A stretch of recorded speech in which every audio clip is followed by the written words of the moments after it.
Presentation about the Beatles, requested by my English teacher. Hello everybody, it's Free Shows. Today I'm going to do a presentation about the Beatles, so let's get started.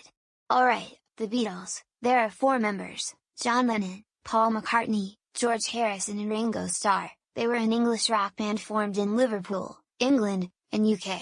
Let's jump in the year where they started 1960. In 1960, the Beatles members were, John Lennon, Paul McCartney, George Harrison, Pete Best, and Stuart Sutcliffe, but in 1961, Stuart Sutcliffe leaves the group when he dies on the 10th of April in 1962.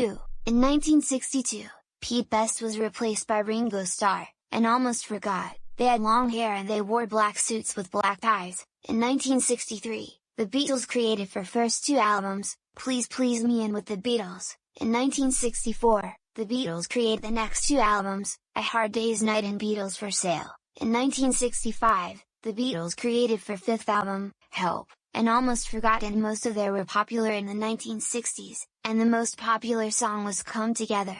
Anyways, let's continue, shall we? In 1966 the Beatles created their 6th and 7th albums, Rubber Soul and Relover. In 1967, the Beatles created their 8th and 9th albums, Magical Mystery Tour, and Sgt. Pepper's Lonely Hearts Club Band. In 1968, the Beatles created their 10th and 11th albums, The White Album, and Yellow Submarine. In 1969, the Beatles created their 12th album, Let It Be. In 1970, the Beatles created their 13th and final album, Abbey Road, and after all that, the Beatles broke up, but at least they succès. But in 10 years later on December 8, 1980, John Lennon was shot.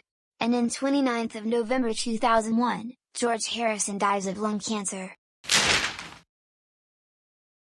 And didn't you know, that Paul McCartney, Ringo Starr, and Pete Best are the only 3 Beatles which are still alive? It means that John Lennon got shot, sometimes you call it ballistic trauma, assassinated, murdered, and killed, by the Oberst fan, Mark David Chapman. And don't forget, George Harrison died too, from his lung cancer, because he kept smoking, and, you don't want to do that. Anyways, thanks for watching my presentation about the Beatles, and don't forget to like, subscribe, and hit the notification bell, for more videos. Anyways, that's all I got to say, bye.